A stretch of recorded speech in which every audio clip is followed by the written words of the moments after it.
3 highway બંધ, 4000 લોકો કારમાં ફસાયા, 680 ટ્રાન્સફોર્મર ઠપ, ભયાનક હિમવર્ષામાં ફસાયું હિમાચલ પ્રદેશમાં ભયંકર હિમવર્ષા પડવાના કારણે 3 નેશનલ હાઈવે પર બરફની ચાદર ફેલાઈ ગઈ છે. 174 રોડ બંધ કરાયા છે. 300 બસો સહિત 1000 વાહનો રસ્તા પર ફસાયા છે. અહીં સિઝનનો બીજો ભયાનક હિમપ્રપાત પડ્યો છે, જેના કારણે હિમાચલવાસીઓની સાથે ત્યાં ગયેલા અનેક પ્રવાસીઓ ફસાઈ ગયા છે. અટલ ટનલ પાસે 4000 મુસાફરો ફસાઈ ગયા છે. હવામાન વિભાગે ગુરુવાર સુધી બિલાસપુર, ઉના, હમીરપુર અને મંડીમાં ભીષણ ઠંડી પડવાની આગાહી સાથે ઓરેન્જ એલર્ટ જાહેર કર્યું છે.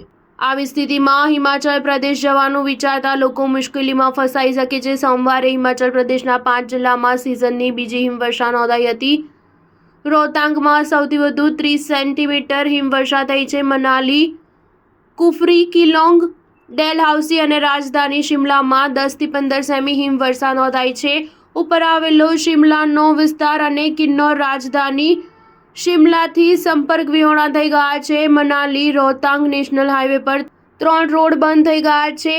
નારકંડા નેશનલ હાઈવે, થિયોગ રોહરુ અને થિયોગ ચોપાલ હાઈવે સહિત 174 થી વધુ રસ્તાઓ વાહનો માટે બંધ કરાયા છે. હિમવર્ષા બાદ મનાલી સહિત વિવિધ સ્થળોએ રસ્તાઓ પર 300 થી વધુ બસો અને 1000 નાના વાહનો તેમજ અન્ય સ્થળોએ 1000 થી વધુ વાહનો ફસાયેલા છે.